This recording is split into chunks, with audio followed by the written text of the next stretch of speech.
Good morning, guys. We are in the garden this morning. I have already been up and at 'em and doing some chores around the house, but specifically in the garden we are going to be planting some potatoes.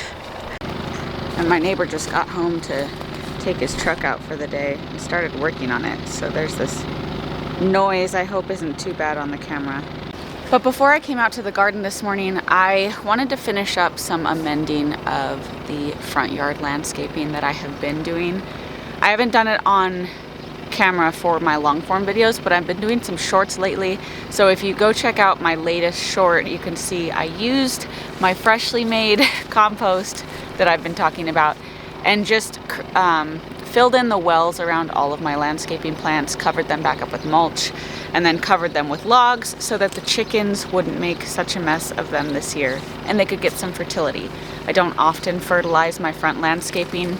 Most of them are desert adapted plants or desert native plants so that I don't have to do a lot of care. I have learned over many years, and you guys have seen through many videos, that it is really difficult to grow in my front yard because it's basically just fill dirt on top of useless sand. But the plants that have made it are doing great, and I wanted to give them an extra boost this year that didn't cost me any money. So this morning I finished up the landscaping and redid the well around my willow tree. This willow tree was the first tree that I planted here on this property. Willow is my favorite tree, which is kind of weird because I live in the desert and it's a riparian area tree, but they're surprisingly common around here because I've always lived and grew up in the Rio Grande Valley, which is as riparian as you can get in the Chihuahuan Desert. But I've always wanted a tree, so when I bought this house, that was the first thing I put in. It's struggled over the years. I'm not really consistent with watering it, but I do try and refresh the soil around the base of it once a year, and like I do every year, I'm telling myself I'm going to do better and stay on top of it this year so it grows faster than it's currently growing. So usually to do this every year, I just rake out the grass and dirt that is built up around the trunk of the tree, reapply some sort of fertilizer, cover it back up with wood mulch, and then leave it. But I'm changing it up this year by using my homemade compost as well as some blood meal that I had on hand. I don't have any tree fertilizer on account of not having trees here on my property, but I had blood meal, which is the next best thing. So I threw that down along with my compost. And then here I had a big brain moment because I was going to put cardboard down, then put wood chips, then put logs, all in an attempt to keep the chickens from scratching at the base of this tree. But here, right at this exact moment, you can see my single brain cell having a thought and realizing that I have fencing I could use around the base of this tree to just keep the chickens out. So that's what I did. I went and got some old used fencing that we have. We have a ton of posts that I could use to put this fencing in, and I just nailed it down. It's not the prettiest thing, I don't love it, but if I decide that it's really ugly over the course of the next couple months, I can replace it with chicken wire, which will be a little bit more visible. I just didn't want to have to cut the chicken wire and work with it this morning. So that made me feel super accomplished before 7 a.m. But now we have some potatoes to get in the ground. And I'll tell you guys why we're planting potatoes at the end of April. I just saw this. We've got a seed popping up. A little melon or some such. Also over here. Right here. That's the perk of planting seeds all spring long and never remembering what you plant. You just get random things popping up in places you don't want them because you've already put your drip line in. Neither of those seedlings are near a drip emitter. Oh well. And I did the darn thing and thinned out my corn, which was painful, but I've still got some that I need to separate. I planted this corn 2 per hole. I had confidence that I was going to have decent germination. I didn't want to waste any seeds. So I had most of them, mostly 100% germination, and I've had to thin them out. And what I'm doing, you can really tell here, is I am just taking the seedling that looks better of the two and keeping that one. So this guy grew up more quickly, has bigger leaves, has more leaves, and is just, in general, bigger than this one. Now, the rate at which the seedlings come up may not be something that you really need to select for. Personally, I like to select when I'm, picking the plants that are gonna grow up if I have to thin them out, or saving seeds from specific plants later on in the season. I want plants that come up faster, quicker, because we have such hot summers here and a very short window of decently cool weather in the spring. I want these plants to get as big as possible in good weather that they can before they just really slow down their growth in the heat of the summer here in the desert. So when I'm selecting for which seedling I want to grow up and produce corn, I want those seedlings that are growing really, really fast. Because then when I save seeds this fall from those corn cobs, those genetics are going to be the seedlings that grew really quickly. That's not going to be a hard and fast rule though, because if you have two seedlings and one may look bigger than the other, but is generally less healthier than the other, I would pick the one that looks better even if it's smaller. I don't see any cases of that right here that I could show you, but I did have one yesterday where I had a larger corn seedling than another one, but it looked a little chlorotic. It was yellowish, and the smaller seedling was green and looked just more healthy and vibrant. So I plucked the larger seedling because it just didn't look healthy, and I don't want an unhealthy seedling to grow up, or even if it's not unhealthy and just struggling right now. I don't want any struggle. I want perfect plants. I mean, the plants aren't going to be perfect, but you know what I mean. I want the best that I could possibly get. All right, I'm going to be planting the potatoes in these new beds. So I've got some potatoes here that have sprouted. They are not seed potatoes. I did not order these from any seed potato retailer or anything. These are just regular old russet potatoes from a 5-pound bag of potatoes that we did not use up. Now these are organic, but you do not need to buy organic potatoes to sprout them and put them in the ground and grow more potatoes. I don't even know, real talk for a second, because I don't even know where this whole rumor or whatever went about. Started years ago, or I don't even know where it started, but it keeps going around that you can't buy store-bought potatoes and sprout them and put them in the ground and grow potatoes. I don't understand, because it just doesn't logically make sense. If you've ever bought a bag of potatoes and didn't use them all, they become unusable when they start to go soft and sprout. Like, all potatoes do that, whether they're organic or not from the store. If they're sprouting, you can plant them. they will grow more potatoes.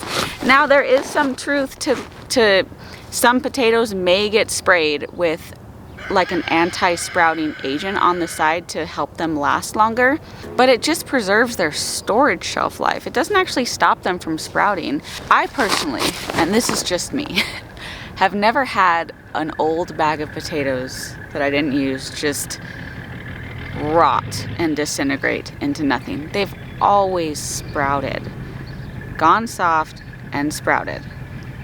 So I'm just not, I don't know, if someone has had potatoes just sit and rot and never sprout, please let me know in the comments and what conditions the potatoes were in to make them do that, because as far as I know, you can just buy potatoes from the store, whether they're organic or non-organic, and put them in the ground and plant them. Please do not worry about any sort of anti-sprouting agents that are going to make all of your time worthless. Just go to the store, buy some potatoes, and put them in the ground.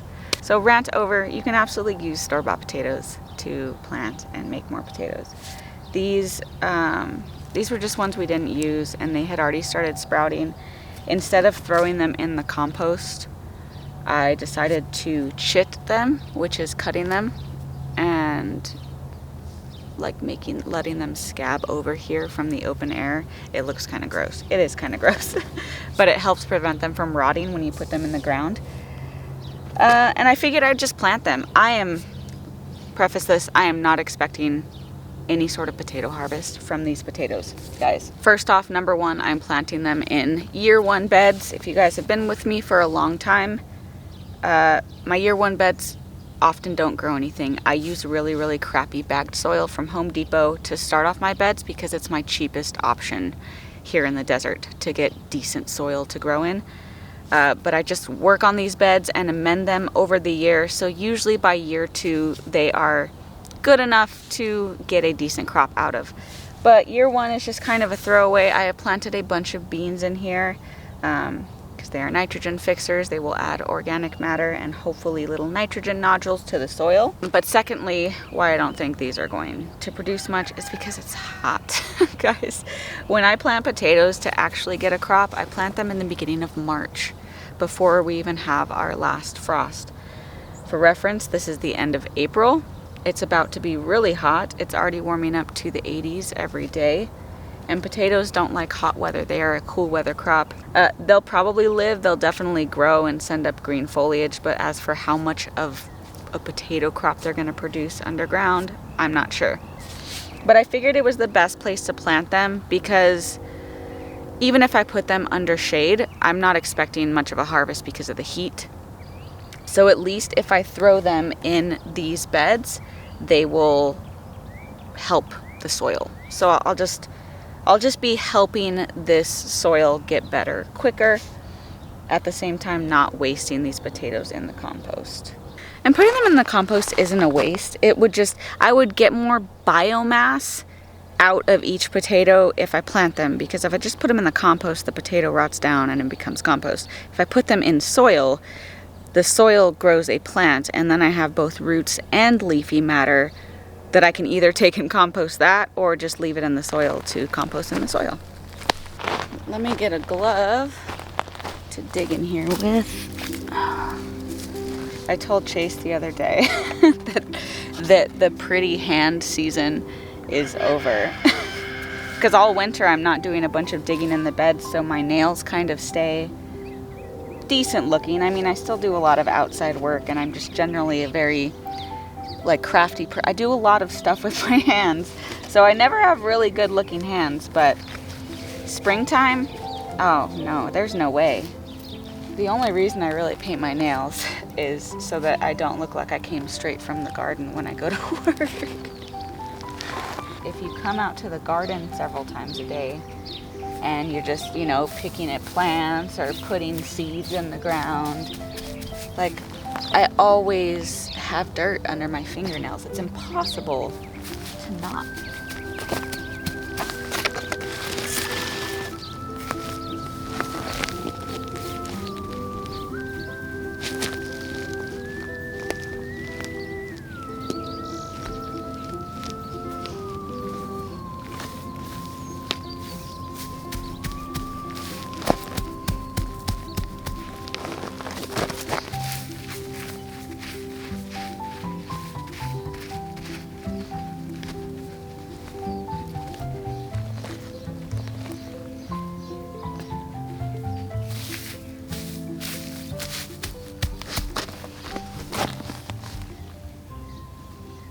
Where did I put these? I planted the potatoes as close in these beds as I want to. I do hope these beans do well, so I'm trying not to encroach too much on the beans because that's really the only crop in here that's doing decently. Here I have a sunflower. But mostly this is just beans that are surviving this bed so far. So I would prefer if my willy-nilly potato planting didn't ruin a possible crop of beans that I can get. And I think I'm just gonna put them in the compost, actually. I've been throwing a lot of plants in because I have a lot of plants left over. Not to mention, I just have beans coming up everywhere because I did a thing at the beginning of the season and I had a lot of pinto beans that I was just throwing in the garden because they were old from inside the house and I didn't want to waste them. So I just threw them in the garden thinking that nothing would happen and they wouldn't sprout. But I'd like you to take a look at Exhibit A. This is my pepper bed. And right here in this frame, there are only 5 peppers. That's wild, huh? 1, 2, 3, 4, and there's 5 in the back right here.